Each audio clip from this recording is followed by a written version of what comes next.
amazing audience individual. We are live on YouTube at this precise minute, so we've got nothing to worry about at the minute. Just waiting for it to boot up, and then I shall switch it off. Welcome to the Empower Hour. I shall go through full formal introductions very shortly. I just want to keep everything active. We're going live. 3, 2, 1. Amazing. Brilliant. Okay, so we are live now. Welcome everybody this evening to episode 53 of the Empower Hours show. I genuinely feel so truly humbled to be a part of your journey in your life during this COVID period, but also outside COVID. You know, it's just been such a blessing to be here, to be your host. My name is Sukhi Wahiwala. For all of you who do or do not know me, I am a successful entrepreneur, but I basically have a give back to society. And this is one of our programs where in the Empower Hour, every single Tuesday evening between 7 and 8 o'clock in the evening on either YouTube Live, delivered currently through my own YouTube channel, which is Sukhi Wahiwala Content official content, and usually sponsored. This particular program is sponsored by salamradio.co.uk, which is an awesome cultural community radio station based here in Little Peterborough. So what is the purpose and what's the vision and the mission of actually the Empower Hour shows? This evening, we're not going to let you down with our truly inspiring and inspiring and amazing individual today, which I want to introduce in a second. But basically what we do with the Empower Hour show, we spend time to ensure that we can bring you successful celebrity, lead individuals, thought leaders, world changers, medical practice individuals, to prove to you that hardship happens, but we can really move ourselves to the next level with assistance through self-empowerment, thus the Empowerment Hour show. So without further ado, I'm going to introduce our guest this evening on episode 53. Wow, what a great legacy we're starting to create between ourselves. Deana Uppal. Now, Deana Uppal, besides the fact that she has such a beautiful personality and such a loving, endearing individual, this young lady is clearly a celebrity. She is an actor, a producer, a director, and to add to it, an entrepreneur. And recently she's taken a step into this beautiful arena of what we classify as social philanthropy. So the philanthropy is giving back to society without any charge, without any vision. This young lady has no bounds. She is just truly amazing, and I'm very humbled and excited to have her here to share her journey with you all. Deana, welcome to the show. Oh, thank you for having me. That was such a nice introduction, Sukhi. Well, to be honest with yourself, Deana, I think I've underdone it as always, but you know, I want us all to take a journey together and really get to know you as a person. So that would be the best way to show who you are. You know, limits, or the lack of limits in your mindset, which is just the beautiful part of what we're trying to achieve. So I'm going to start this off as we always do. I would love to ask you a few questions. If you can, it'd be wonderful to just connect with our inspired tribe audience and the audience that follows me around and follows all over the world. Would you believe people tune in from Africa, from India, from Australia, New Zealand, Americas, North America? It's truly, I love yeah, that. truly amazing. It's an inspiring platform. So if I can ask you a question, Deana, just to give us some background of this, we always start off with giving a little bit of an understanding of who you are and where you've come from. So where were you born? Where are you from? So originally, I was born in Middlesbrough, and I grew up in a small little village called Broughton. Broughton. Oh, Yeah. So it's near. Have you heard of Saltburn? Saltburn by the sea? I have actually. Yes. Yeah, not far from there. So it was near the beach. Yeah, very small village. I was there with my mum.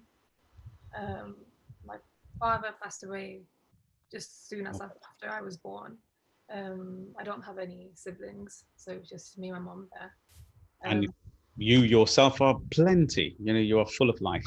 I'm going to touch a little bit, if you don't mind, a bit later with reference to, you know, the journey you took as a young child. But please continue. So yeah, that's the answer to your question. I'm from a very small village called Broughton. Brilliant. And where are you these days? These days, I am between a few places. I I have a base in Birmingham. Mhm. That's where I moved when I was around 12 with my Mhm. mum. And then I went to India, so I have a house there as well. And a few years ago, I got a property in London. So at the moment, I'm just between the three places. The reason why I wanted to ask that question, because I want it really for the world to understand and our audience and Inspire Tribe to realize how multiverse you really are. You're truly an international celebrity and a star, and they're going to learn this as we go across. So if I can go back to a little bit of a conversation with yourself, you're an only child, and your amazing mother, your mum brought you up and brought you to this world and made you who you are with you by supporting you. So can I just ask a little question? You mentioned, just if you don't mind, we're showing, by the way, audience, I've already pre-checked and this is absolutely okay. I'm not putting Deana on the spot. She's very, very open and very humbled by her current journey. So a question to yourself, Deana, you know, there may be some people who are listening tonight who are very, very similar loss earlier in their life, whether it's a mum passing away or whether it's a father passing away, or in some cases both. So, I just want to touch base a little bit because you've been uber successful. So the next generation, we have very young people listening. So how did you manage, you know, as a being a part of a one parent family, and in specific through the 80s and 90s, right? I think because I never knew what it was like to have a father because I was very young when he passed away. So I was always used to just being with my mom. Mhm. But growing up, I did feel a void. I did feel that I needed a stronger voice kind of to guide me, which I never had. So I always had to kind of find my own way in life and maybe learn things the hard way. Mhm. I think that built up my resilience. It made me stronger. Um, so I won't lie, it was difficult. My mum didn't work when she had me. She just dedicated her life to looking after me. So like even financially, it was quite difficult. Um, That but makes yeah, that, that's life, isn't it? It made me stronger. yeah, it does. But I think it makes so much sense. But I just want everybody to understand that this is real. You know, these sort of things are very serious, and it can be devastating, you know, with a single parent. But somehow, somewhere, the fact that your mum showed her resilience and love. I mean, look at the beautiful young lady that you have become. So, God bless your mum as well in this cert journey, and I'm sure she's one of your primary mentors. But I'm going to ask you a couple of key questions. I've got to, because I'm just trying to understand something in my own understanding with you. You're a very resilient young lady, very relentless, and truly, truly inspiring as an individual. You've had slightly challenging, and I'm using the word slightly only just to use that word, but the reality is it was a very deeply challenging time as a child. I mean, was it was it hard as a child growing up in Middlesbrough? It was particularly from that village that I was from. There were no other nationalities there. You'd never see any black people, any Asians, nothing at all. It was just me and my mum were the only Indians in that village. And then I had the nickname of Brownie, like everyone in my school and the village. I was known as like Brownie, the brown girl. Um, Oh, so so sorry, it was like a very young age that I sorry, was different. Yeah, sorry to interrupt there, and I know we've got slightly different, but sorry, just get this clear in my brain. You were actually called Brownie. yeah, yeah. That Oh, was my nickname. that was your nickname in essence. Now, was that delivered with an air of kind of like racial contention or racial slur? Age because this was in primary school, remember, so maybe the kids might not have been saying it in a racist way, but I think they probably heard it from their parents, and that's where they've got it from. So I always knew from a young age that I was different, but it was difficult because I wasn't around any other Indians, so it was difficult for me to learn about my own culture. Mhm. At the same time, I knew I was clearly Indian and I was different to everyone else there, Yeah. so it was a bit of a confusing time. Did you find that, did it ever turn into any racial contention? I mean, we are talking about UK, we're talking about northwest here. So did it ever turn into any contention? Because obviously when there's a pre-frame of somebody calling another child or a counter friend, you know, Brownie, even if the children come from a place of maybe it wasn't quite understood, because you're talking about junior school, you said the first school, Yeah, yeah, junior school. was it infants? Sorry, I don't know. So Primary school from 7 to primary, got it. And so did you ever feel any kind of elements of ostracization? Did it ever become anything? Yeah, it was there a lot. I remember like in primary school, for example, there was a group of kids and we were all being silly. There was nothing serious. I think we were writing on someone else's hand. It was something very silly. And then the teachers got involved and said you shouldn't be doing this, and they excluded me. And I was the first kid ever from primary school to get excluded from school. And they really like made an example of me. And I just remember thinking that it wasn't fair because what had happened, it wasn't just me, but I was the only one getting punished for it. Yeah, So just to clarify that for the audience.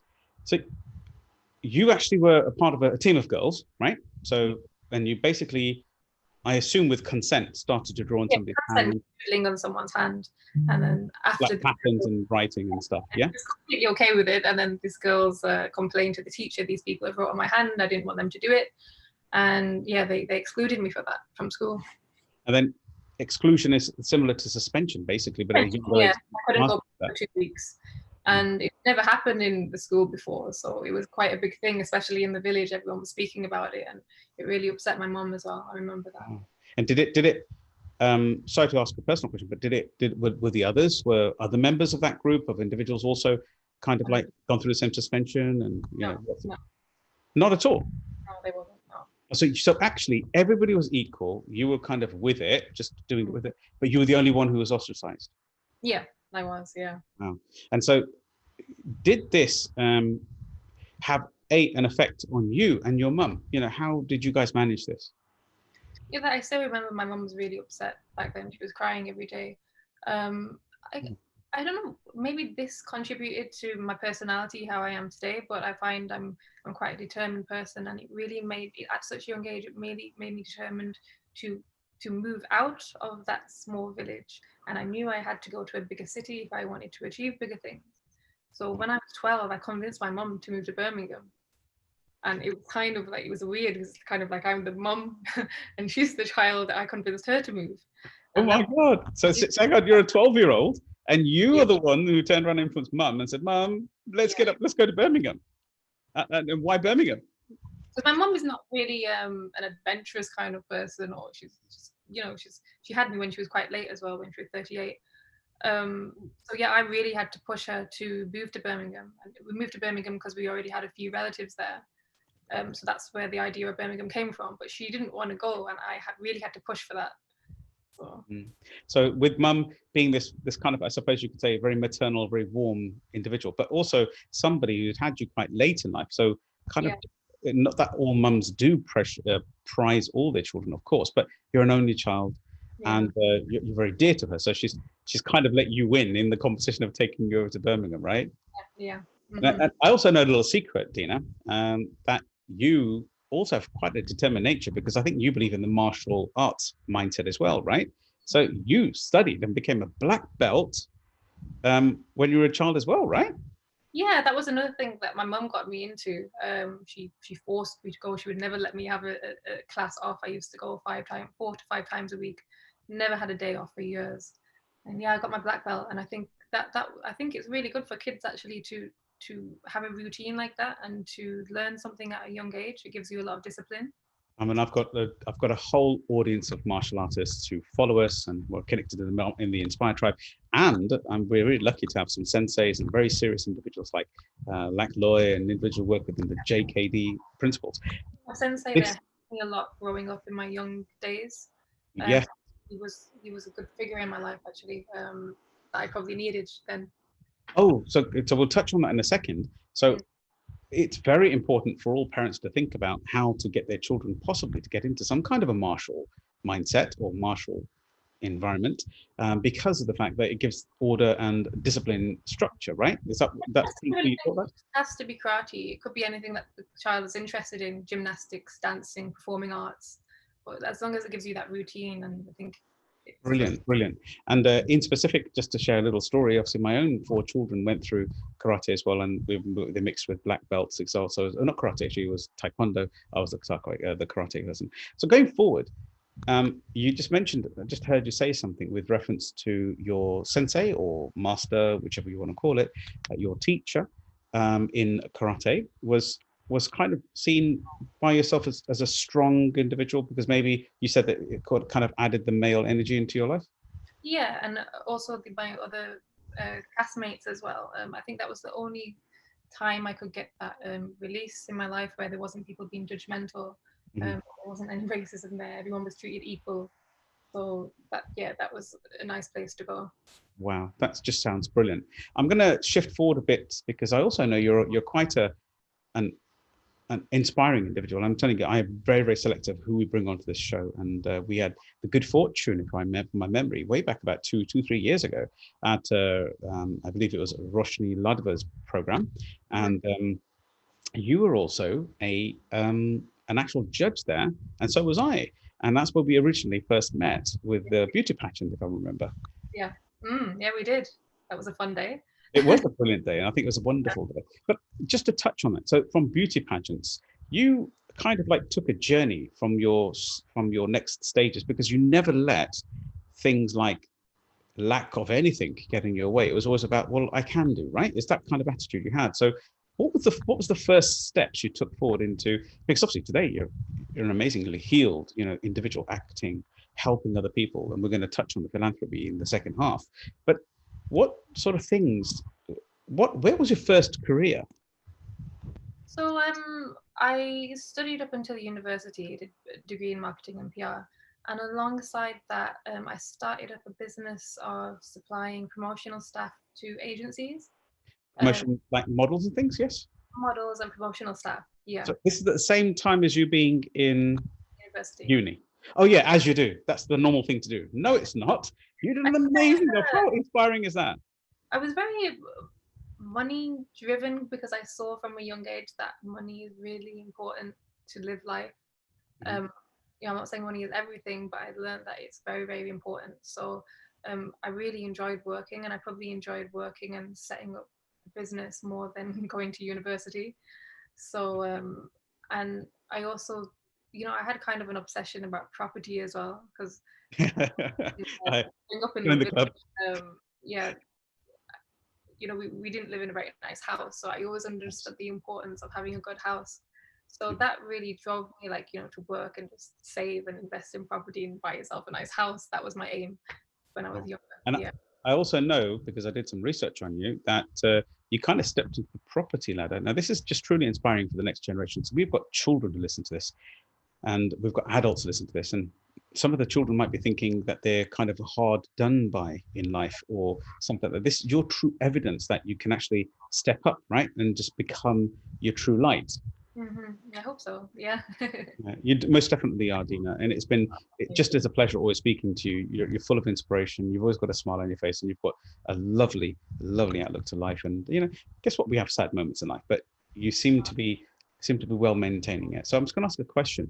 So I'm going to ask a bit of a personal question, if you don't mind. When was the first time? I mean, we talk about property. We talk about you being an actor, an entrepreneur, which is where we're going to go into. But what was your first? I mean, how old were you when you first uh, kind of buddied into a property investor? And obviously that came from being a solopreneur, right? So what was the age? I bought my first house when I was 21. And 21. yeah, that was because I started working at the age of 16. So it was literally every single penny I would save, and I knew how much I had to save for a deposit. Well So done. it was just scraping everything together and getting that first house. Um, I Well think done. the biggest issue was, in school they don't teach you about taxes and how to do your paperwork and how to apply for a mortgage. And that's when I really wished having a strong male figure around just to advise me how to get these things done. Mm. I I just think found people wasn't actually that helpful in advising. I found I had to really learn everything myself. that's And really, I really wish I knew someone like you when I was younger. It would have been nice to have well. I'm in your life now, so that's the most important part. So, but just to frame for everybody who's listening, this isn't just a male job role. It's very clearly a female could be clearly be the understanding individual who understands structures and money and that. That's not what Dean is saying. I think what we're trying to say here is that in your particular life, because your mum being just a traditional, amazingly warm-hearted individual, couldn't quite give you that stretch. And even when you found other things, but you at 21, you still knew that you had to go a particular way, which I think is very, very commendable, and well done on behalf of all of us as well. But just to move forward, if I can, getting yourself onto the property ladder, what did this do to you as an individual? You know, did it add some kind of stability into your life? I think I realized that property is so important because it gives you that security.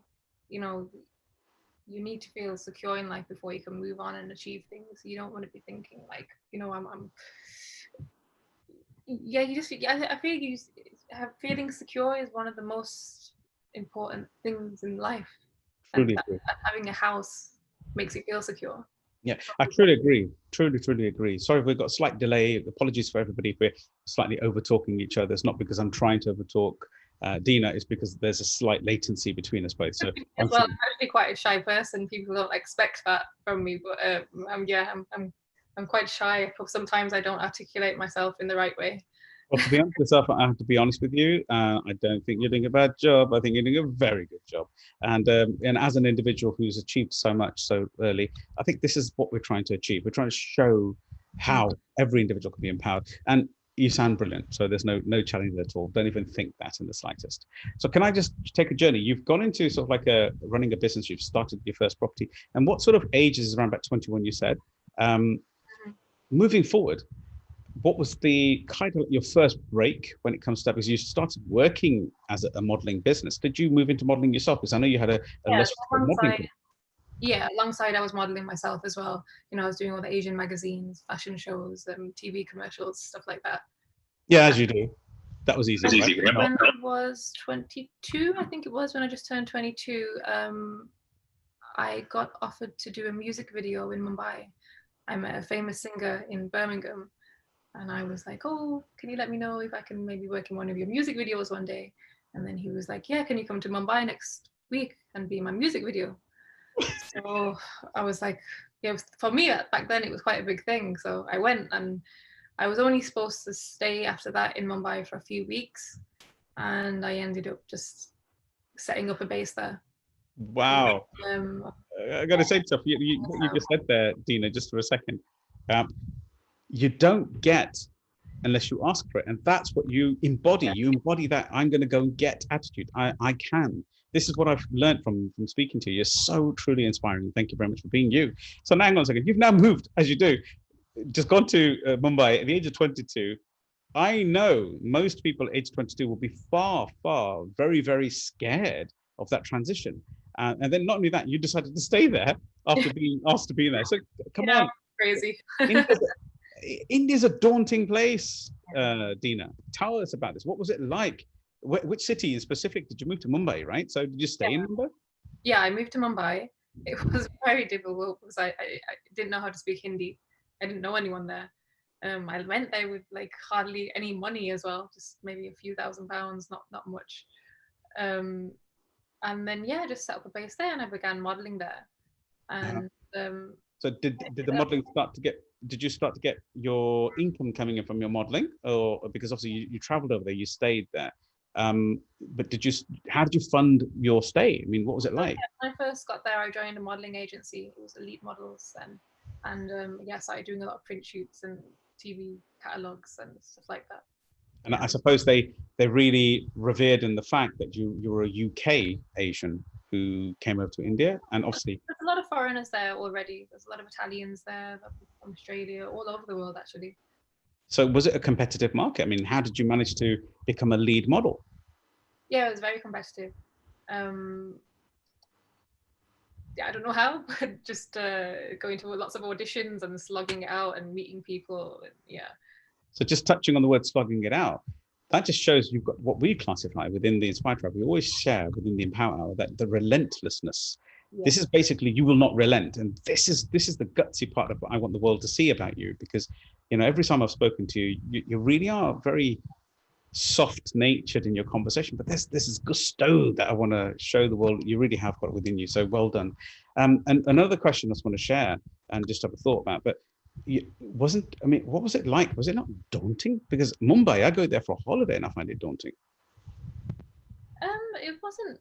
Yeah, it was daunting, but I just, like you said, I had that determination in me. I wanted to stay in India. I didn't want to go back to Birmingham, and I knew that if I want to change my life, this is the place to do it. And even I think if you're Mumbai is a place, it's called the city of dreams. If you're determined, you can make things happen for yourself. And it had more opportunities than Birmingham. So Nothing taken away from Birmingham, guys. nothing taken away from Birmingham, but Mumbai, it's a big city, very, very busy city. Yeah. Without a doubt. And obviously it's made many a star. So now I'm going to move, if you don't mind. You, after spending some time in being a model in Mumbai, you also took the chance of coming back to the UK. And I think maybe people have actually worked this out, but you actually attended, I think, circa 2012, about Big Brother, right? So you ended up in Big Brother. How did that come across? So just before that, I went back to England just to go and see my mum. And at that time, the Miss India UK competition was happening. Oh, wow, yes. So, I entered that and I won. And then straight from there, then it was the worldwide competitions. So I flew to Suriname to do that. I came third in that. And then as soon as I got back, I heard about the Big Brother auditions. I went for the Big Brother auditions and I got in the house. So 2012 was a really crazy year. Yeah. Yeah. It shows us that relentlessness, that grit to get on with it, to push yourself through. Well, well done, young lady. I'm telling you now, not in a patronizing way, in an admiring way. So when you were in Big Brother, there was, I don't want to touch too much on that because it's not really that important. I'm sure there's plenty of information in the public arena talking about Big Brother. But did it give you what you were expecting? Because you wanted there to, from my understanding of you, I would expect why did you go to Big Brother? What did you want from it? Yeah. So I always used to watch the show from a really young age, and I just thought it always looks so fun. It's a once in a lifetime experience, and I'm that kind of person that I think you should try and get the most out of life and experience as much as possible. Mm-hmm. So honestly, I really just went into that house to have that experience and to have fun. I didn't go into the house thinking, I want to make a career, I want to be known, I want to be famous. A lot of people would think that I thought that, but it genuinely wasn't. I just went in that house for the experience and to have fun. So did you? It wasn't what I expected because the other housemates that I was put in with that year, they were not in there to have fun. It was a very bitchy year. Yeah, very challenging, and it was basically self-centered environment, right? Very, yeah. So I think I was up for an eviction 8 times in a row. I broke the record of being the most nominated contestant in the history of Big Brother. So every week I was up for eviction, but luckily the public liked me, so they kept saving me. So I got to the final, and I was the last female in there. This just brings something to my mind, and we're coming close to halfway. But I just want to ask something. With this current climate of BLM and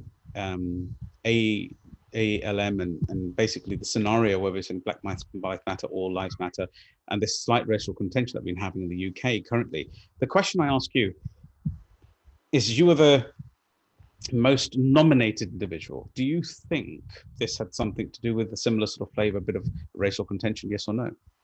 See, everyone that was watching the show, a lot of people thought it was that, and they were watching from the outside. Mm-hmm. A lot of the contestants in there didn't like me, and they never gave a reason why. Just from the first day, they didn't like me. Mm-hmm. So there was a few racial slurs that got reported to Ofcom as well. So it could have been, but I never like to play the race card like some. No. Yes, you're 100% sure, but yeah, for sure, a lot of people in the house, they just didn't like me from day one. Yeah, and the public thought it was that. Mm-hmm. Do you know something that leads me to a conversation also? The resentment of maybe your standing, your looks, who you are as an individual, the intelligence that you do have very clearly. Maybe that had something to do with that as well. So it may be in that case or not. Mm-hmm. It could be. I can't ever say what's in someone else's mind. But as I said, I just knew it wasn't a nice experience because a lot of them just did not like me from day one. Mm-hmm. So the question I'm going to bring to your attention is that you obviously moved on. You got yourself into a strong place. But I'm just going to take a little quick pause because we've come to 30 minutes of past. I told you it'd be quick. Yeah. So in a context, if you've just enjoyed us, this is just joined us. This is the Empower Hours Show, episode 53 with Deana Uppal, the actor, I think a the most beautiful individual from her heart, very, very caring, very endearing, actor, producer, director, entrepreneur, and social philanthropist. Truly, truly an inspiring role model that we've got today. Very, very high end. So thank you very much for joining us. And if you want to hear a bit more about the journey that Deana's been going through with reference to things like maybe some contentions, the fact of being a single parent within the single parent, and really taking that jump and going across and going gun-ho for another country even, then please do rewind back and watch it from the start.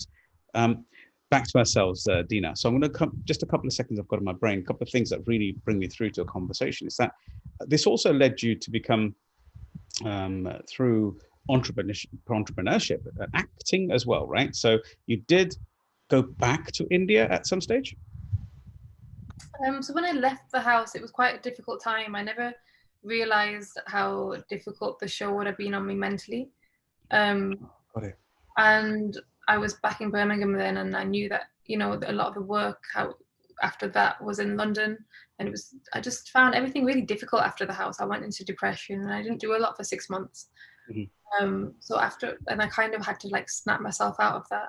And then I knew India is the place where I was earning more money.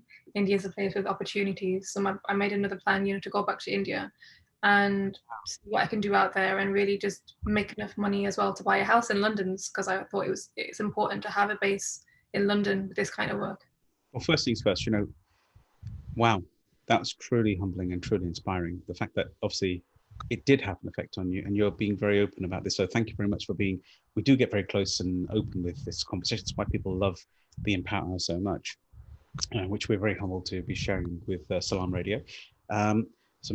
You got back on your feet, decided, no, this is not Deana Uppal, this is not the young lady I am. And then you went back to clearly seeing that India is the place, or Mumbai was the place that you had relative success. So when you went back, what were the journeys? How hard was it to get into movies and things of that sort of nature? So when I got back, there were quite a few offers, because there was a lot of PR around when I was in the show in India. Wow. So I did a few movies. I wasn't really happy with the roles that I was being offered. The last film I did was a Punjabi film. That film was quite nice. I like that role. It was for Punjabi cinema's first female empowerment movie. Oh wow! And what was that called? Sorry. Called Hard Kaur. Hard Kaur, which actually has like a double meaning, doesn't it? Hard as in hard, and hard as in Punjabi Kaur. Yeah, and core within the name core, and also core being hardcore as being intense. It's amazing. So this was received, if I'm correct, around I think the 2017. It's about when we met originally, right? Yeah. And that was a Punjab film. So it was Punjabi cinema, which basically is just for anybody who's unaware of India's demographic. It's northwest. And it's basically deemed as the state of Punjab. So there, it's a different language, and which is your mother tongue, isn't that right? Yes. Yeah, that's right. So outside that, I set up a modelling agency as well. As you do. So yeah, well done to you. So you've now set up a modelling agency in India. You've got yourself an apartment over there. You've got an apartment possibly over here. You've moved into Birmingham. So real estate's definitely really a part of your journey, which I think is just inspiring. You're now moving into the cinema. You've done 2, 3, and your last video, Raj film, was Hard Kaur. How was this received in the world? Because this is a momentous moment, right? It was received really well, especially a lot of females like the film because of the subject of the film. It wasn't a typical commercial film, so but yeah, I got really good feedback from it. That was my favorite film that I've acted in, actually. Well done. Even though it was a good experience, I made a decision after that film. I just felt like I needed to go a different direction in life, and I felt like the roles I was getting wasn't suiting me, and I felt like I had a lot more potential that wasn't being utilized. Now, did you find a bit of contention there? Because I do know a lot of individuals who are in the acting arena in Bollywood, that the roles you get, they also predefine them for you. So individuals, this is nothing against Bollywood, by the way, this is all cinema, right? and they kind of want you to be the character in a particular way without giving you much control. Was that similar to that? Yeah, you have zero control, especially when you're not from a big family or you don't have a strong background. You don't have any say. So and then I started, alongside that I was doing other reality shows as well. I did a TV show, Fear Factor, Yeah, in India or here? in India. It was like a Celebrity Get Me Out of Here, but the Indian version. So I was doing this work, but then I kind of took a turn because I realized it's not enough just to be happy to see yourself on TV. That probably was making me happy when I was younger, but not anymore. And I realized I had to kind of change my life and do things differently. So that's when I decided I wanted to concentrate more on business, and I wanted to get into documentary filmmaking. And I traveled around India a lot, and I saw a lot about how the poverty is there and how people live. And I just thought that would be something that I'd really enjoy, to make a documentary. And I'm just gonna just to pause you there a second, because this is an illustrious career, and truly amazes me. So well done to you for that reason. And I'm really hoping this is genuinely opening another side of Deana to the world about how much of a real humanitarian and individual she truly is. Can I just ask a question? You didn't just go into doing documentaries, as far as I can understand. You didn't just do the self-acclaimed route of saying, yes, I'm a successful model, I've been in all these variables and all these high-flying roles, but you actually went back to study documentaries. Is that correct?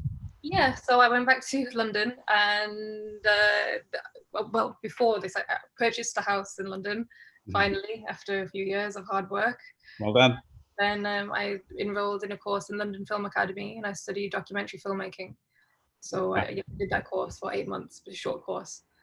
That's truly, truly amazing. So it's not just about using your might only. It's about saying, no, I want more from life. I should be the best I possibly can. So I heard you say that earlier, being the best you want to be. Now, can I ask a deep question here before I jump into the documentary of where you're kind of gone and you've moved into your space now in the philanthropy of your world. When you were younger, you referred to money being a core part of your life. And this is no detriment to saying that money isn't needed in life. It doesn't buy happiness, but it doesn't mean that it doesn't contribute to it. So you should always make an effort, of course. But do you feel, because I can feel in the wave of conversation that we're having, that you've kind of moved into a different arena? You're not quite always pushing yourself for money. You've moved into another space where there's a bit more value in your life, that you want to look for something a bit more emotionally. Am I misinterpreting this, or is it something? Yeah, so I think the initials, the first stages of your life is you have to make yourself secure. Once you're secure financially, then you can start working on other things. So now I've been able to take this risk, for example, and make this documentary, because I know that I'm secure. I've got property there, I've saved up, and I can take risks now and do things that I really want to do myself. So the documentary, for example, that I'm making now, I didn't make it to earn money. I probably won't even earn that much from it, but I made it because I really enjoyed it. It's a subject that I feel strongly about, and that's something that I want to continue doing in future, to be able to make documentaries. Yeah, and I think I'm not sure if the audience is seeing the same thing, that whatever you put your mind to, you're going to achieve it. So we'll give you the blessings of that, of course. But can I ask you one more question? What is actually, you said something about what is inspiring, it's close to your heart. Please help the audience understand what is close to your heart. Why this documentary? And then what it was about, please. If you can tell me about first, and then we'll go why afterwards. So when living in India, I went to a park called Rajasthan a lot. I did a film there a few years ago, and I always noticed that there was a community living there, and they were living like how people used to live centuries ago. Like, they're travelers. They would live on a cart and travel from to different locations. And they used to be blacksmiths for a royal king centuries ago. From then, they've come down, and now they just make iron utensils on the street. So there's not much work for them. They don't have any identification documents, so they get zero help from the government. So they're one of the poorest communities in India. Wow. And what's the community called? Sorry. They're called the Gadia Lohars. Gadia Lohar. So the word for everybody else to understand is Gadia is a location, and Lohar Gadia Gadia is the, is the is cart. the cart that Yeah, they the move cart. on. Gadia, yeah. Gadia, the cart. And also Lohar is a blacksmith in essence, right? Yeah, yeah, that's right. So something obviously touched you, and I'm very certain it was something along the lines of, what inspired you to be involved. Please help us understand So what. firstly, as I said, I found the community really extraordinary and amazing. How they're living today. India is developing really fast now. Mhm. It's these people they're just stuck in time. And after like meeting them, I realized what nice people they are. And they have actually a bad reputation because they're a tribal community. People don't understand that they're a very, very peaceful and nice community. And I just feel like when they've not been highlighted enough, not many people know about them, and they need help. Um, as I said, they have no identification documents. They have zero help from the government. They're just living off this few hundred rupees that they make per day making these iron products. So I hope that the film can highlight all this. So that can I? So that really touches me as well. So my last question to yourself is that, so they're in essence they're not even seen No, as that's citizens of their own country, right? yeah. So the name of the documentary is India's Forgotten People, Oh, because they are wow, actually just a forgotten community. wow. And centuries ago, they were very highly regarded. They were the royal blacksmiths for Maharana Pratap, Mm. and now they're nowhere in any of the India's history books. No one knows about them. They're just forgotten. They literally don't have ID cards. They don't have the insurance cards or national, so they can't even go to get anything from anywhere. In No, essence, they have to be self yeah, reliant, right? exactly. Yeah. So I'm going to ask you a question because you did send some images, and I looked online and social media, etc. There's some scenes that you were working specifically. Well, there was this beautiful young lady, young girl. I think she must have been about 8 or 9 years old or something of that sort of age. Obviously, in India, they look younger to us because of the physical size. Mhm. She probably was a bit older, but there was a community of ladies around you, and there was kind of like rolling chapatis, or what we call a pera, which is basically a circle, a dough ball. And then it was turned into something. And there were some funny moments when she was handing it over to yourself and handing it back. And what was going on at that moment? I think that was a part in the film. We were showing from a young age how independent the kids have to be. I think the girl was younger than that. She had to make food outside for her whole Wow. family. And I don't know if you noticed, there was lots of flies in the Yes. turkey. It's very, it was just not a nice thing to see. But at the same Mhm. time, if you saw the kid's face, she was happy, and they have that fulfillment in them, could I say, even though they are living in such a bad state. Yeah. So that was just me like kind of blending in with them and seeing how they live, and yeah. And so, in your mind, do you feel that, because obviously they work off their own means. Now, this is just a quick question, but they logically, as humanity can be happy in any circumstance. So you could clearly see that she said she was very happy and she was very autonomous in her own space. But what do you want to highlight in this community? What were the things that you found that Hmm. were magical, or something that was really inspiring to you? I think the people that I met, they are so welcoming and they are so nice. They're such beautiful people. Some of the nicest people that I've met in my life, and that's what I want to highlight. That even though they have nothing, they still make the most out of what they have, and Mhm. they're quite content. Wow, what a Yeah. beautiful message to everybody, being content from within. And even though they haven't got any of the implements that we've got in the Western world or anywhere else, even in India, that's still had full happiness in there. Very Just, family orientated as well. Like they really take care of just, their just family. repeat that again because it was slightly missed. So they're very family orientated. They really take care of their family and love them a lot. So yes, it's really nice to see. Well Yeah. done. And so this is coming. And do you think some of this has helped you shift into this new phase, this other wisdom that seems to be permeating from yourself? I mean, have you moved into a new phase of life where money is very necessary, as you said? It's a stability part of your life, but now you want to sort of like kind of move into a philanthropic mindset as well, because it seems to me like you've been touched quite strongly by this. But to be able to invest your time, and I know it was taken over a year, I think, if I'm correct, of filming, to be in a position where you dedicated that time, that's a hell of a lot of dedication. So my question to yourself is, what's the message that you want to pass on to the world with this particular documentary? as I said, it's highlighting the community, who they are, and I think different people will take different messages away from the film, however way you look at it. Some people will see the poverty that they have to live in, and they'll question it. Why is it like this? Some people will take away that, you know, that they don't have much, but still they're keeping themselves happy. Some will people will be interested in like the traditional lifestyle that they live. So I hope it's portraying all of these things. Yeah, well done. I'm going to bring it back to yourself.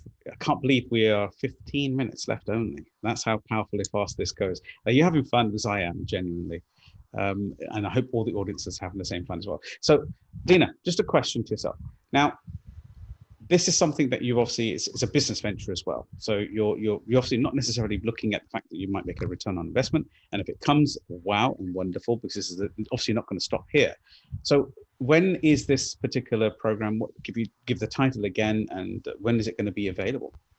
It's called India's Forgotten People. I'll be releasing the trailer next month. And then from then, what happens is a sales agent takes the film and then they'll be distributing it to different channels. So I guess for the first 6 months, it'll be going out to TV channels, which I'll announce on my social media which one. And then after that, it will go on VOD and social platforms. Okay, so just to be clear, if somebody wants to find out, because it's inspiring me, and I'm definitely going to be following, and I'm hoping you're going to send me a text as well. How would they find out and keep in touch with you to see when this is happening, and everything else you're up to as well in your world? And you can always contact me on my social media. My Instagram's there, my Twitter, email. Could you tell us what they are, please? Instagram, Twitter, email. Deana.Uppal. Deana, just to get clear, it's DEANA. Yeah, .UPAL. UPAL. Twitter is Deana Uppal, at Deana Uppal. Okay, and email? Deana Uppal at live.co.uk. I love that. Okay. So if anybody wants to get hold of yourself, that's how they should contact and communicate with you. And I assume, obviously, on Insta, there's Insta messages and all those other things as well. This has been a truly, truly eye-opening and warming discussion, should I say, a version of the world where you've come from such humble beginnings, and you've remained humble within yourself, but you've still achieved so much. You know, getting involved in so many firsts for very individuals. You are truly an inspiring individual. I just want to ask you.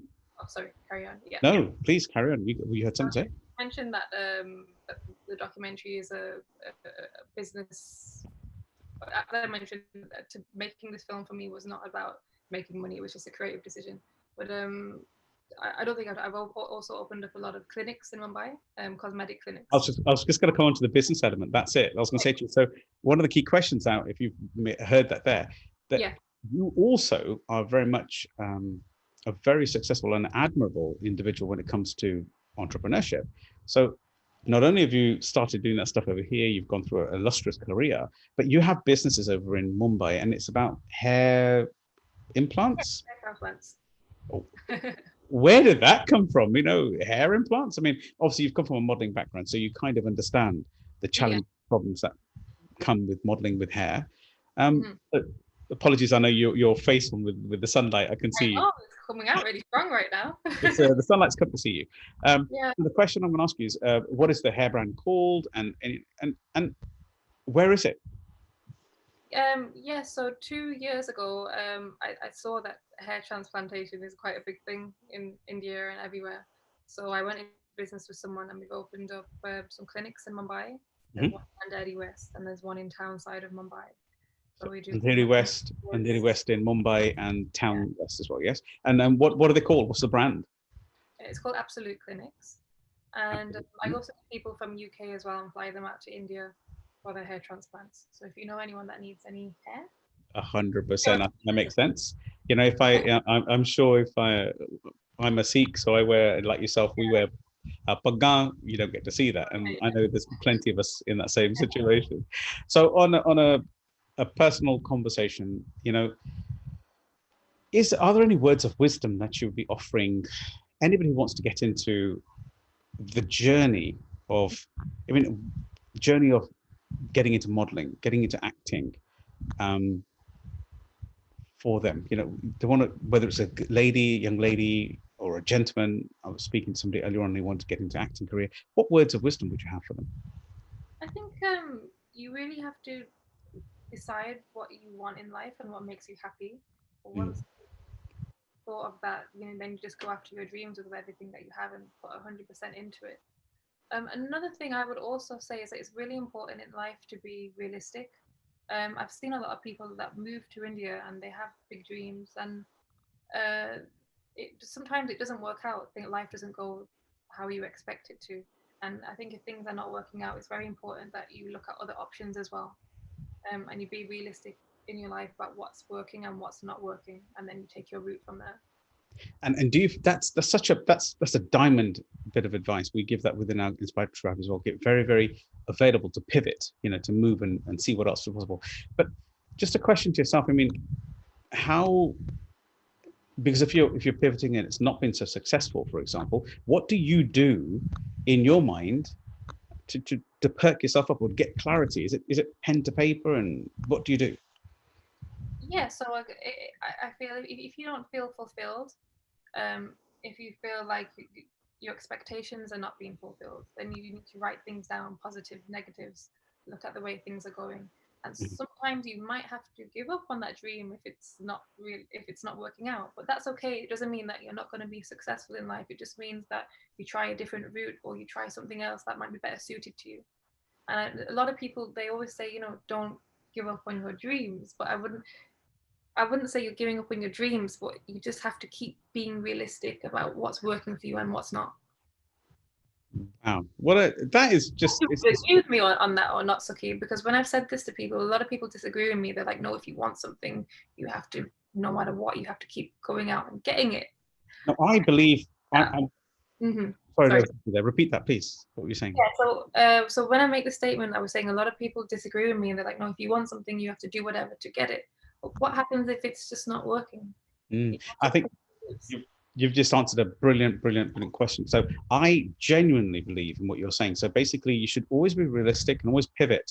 This doesn't mean you leave your dreams. It means you park your dreams. And there's in my world, I quote something, and you've asked me the question, and the host is being interviewed now. So I just share. I always say to individuals, as an answer directly to yourself there, Deana, is that there is time for everything in life, Yeah. because everything has a time.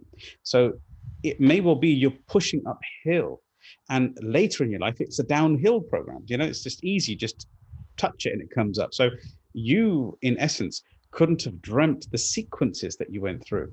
And so at some stage, becoming one guys, going into becoming a model, then going to university, and then actually, becoming a model, and then actually having your own business there, then replicating that business abroad, being involved in all of the journeys you've had, which have been illustrious and amazing, being involved in standing as a career individual who went and became, Miss India UK, and, all these brilliant things, the big brother, and then doing Fear Factors in India and coming back and acting in films. All of these were in your destiny. So the way I see this, just to answer the question, is that it happens at the right time. You may have had a dream that you haven't achieved, but it's still going to come around because it was there, supposed to be in your destiny. Does that make sense? So I'm very much in your camp when you have to recalibrate yourself and say, okay, maybe not just yet. Mm, yeah. And I would always say, if you really want to do something in life, you make a plan and you do it step by step. I think that's the thing for me. Everything that I want has always been in baby steps until you reach the top step. You should never try and go from there to there. Just Wow. do it in steps, and then you'll reach where you want to reach in the end, I'm sure. Stunning. Now, just on that point, because I'm not going to let you go from that one. I'm sorry, you can't let go that easy. You've got some nuggets that are coming out here. If somebody does have a situation where they're trying to plan themselves going forward, and you're talking about getting clarity and taking those baby steps, what process do you use to get your head clear? Again, I think it's planning and getting things down on paper. For example, if your dream is to be a millionaire, you want to make £1,000,000. You can't just make 1,000,000 like that. You make the steps. Okay, how am I going to make my first 100,000? How am I going to make my second? How am I going to make my third? And just keep planning all the way there, and make realistic goals and set plans, and that's when it can really work out. I found that a lot of people that I've spoken to, they get depressed because they try to jump from one spot to another when, A large jump, you mean? Yes. yeah, and when you should be just planning it and taking slow and being patient, and really just doing it that way. That's my experience anyway.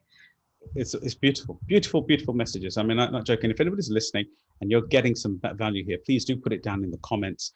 Please support this movement of the Empower Hour with such illustrious guests like Deana Uppal that we have today, who's an actor, who's basically been in, today she's an entrepreneur and a social philanthropist. I just want to ask you a few questions around that.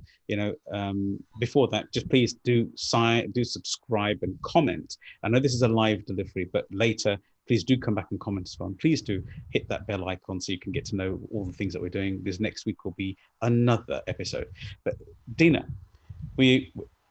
I'm seem to be running out of time with you, because it's just amazing. One thing after another. It's such beautifully eloquented out in the market, but in mindsets.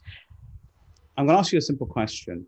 You're moving into giving back. You've started helping, and from my understanding, I did some research on you, and you've also started a DKW Dream Diaries. Is that right? DKU Kindness Diaries Trust. DKU Kindness Diary Trust. So this is basically a charitable trust that you've created after such illustrious success that you've achieved. What was the purpose behind, and what exactly are you doing with this next movement of your life? Yes, it's always been an aim of mine to start a charity. But again, I think to help other people, you have to be in a good position yourself first. So I would want you to wait until the right time. So last year I felt, okay, this is the right time for me. I feel like I'm in a good direction in my life. I'm in a calm place. I'm really in a place to be able to help other people now. So I decided to register a charity. That was another really long process because to actually register a charity in India, it's very difficult. So it took me a year to register the charity. It's just been done a few months ago, and already we've set up quite amazing things. We've set up food distribution camps around Rajasthan and Jaipur. Wow. Just donated 5,000 PPE kits to hospitals in Gujarat and Mumbai. Well done. I just need to say that from my own heart as well. 5,000, did you say? Yeah. Wow. And then that's just truly inspiring and humbling as well. And you said the food, what were you doing with the food? Sorry, again, can you repeat that again? So daily we have food distribution happening around Jaipur. We've got a team there that will just every day we give out 2 meals daily. So we're starting small, but my main aim is once we get, the charity starts building up and we start getting more donations and we start doing more events, I want to really help people from bad backgrounds and people that live under poverty line, to help them get an education and really help them to change their lives. Wow. So, this is that's the aim. Truly inspiring. I am not joking. I wish I could put another 15 minutes of conversation on this. 2 minutes left. But I've got a couple of minutes left, yeah. But I'm going to ask you a couple of questions. I'm afraid you can't weasel out of this one, because I'm going to put you on the spot a little bit. We don't sort of practice this, but I'm going to be very blunt and say, Deana, what is your legacy that you're going to leave on this planet? What would you like to be kind of known about? What would you like to be remembered for? I think one thing I've learned in life is that, especially for a woman, I think it's very, very important to be independent. You shouldn't have to rely on anyone for anything. Independence is the most important thing to have. So I guess I just like to be remembered for being independent and knowing and a go-getter, I guess. Like, if you want something, you just have to go out there and get it. So with like a can-do attitude, yes? Yeah. That's Deana, it's been an absolute pleasure, and I hope you've enjoyed this as well. On behalf of the Inspired Tribe and the whole of the Empower Hour crew, Salam Radio, myself, Sukhi, Wahiwala, I want to thank you truly from the bottom of my heart. Thank you for having me. Sister, for being here. Thank you so very much for being here. Thank you for having me. That was fun. We'll have to do it again sometime soon. I think that's a done deal. Don't lose out of that one now. And thank you very much. So for anybody else who's, they can email me as well. Of course, they've got the contact details on there. Yeah. So thank you very much, Deana. So anybody else of the Inspired Tribe, once again, episode 53 has just come to an end with our illustrious celebrity, Deana Uppal. Please do keep connected with ourselves through this COVID period, whilst things are slightly changed with the Salam Radio office. We're waiting for the radio session to open again. But at the moment, I'm delivering a committed agenda every Tuesday evening between 7 o'clock and 8 o'clock live on YouTube. That is youtube.com/Sukhi Wahiwala. Please subscribe, like, hit the bell icon. And if you do feel strongly about the content and the people we bring onto this, please put your comments in there and let us know of who else you would like us to bring to the world and share with us as well. So once again, thank you very much. This has been the Empower Hour show with myself, Sukhi Wahiwala. Goodbye.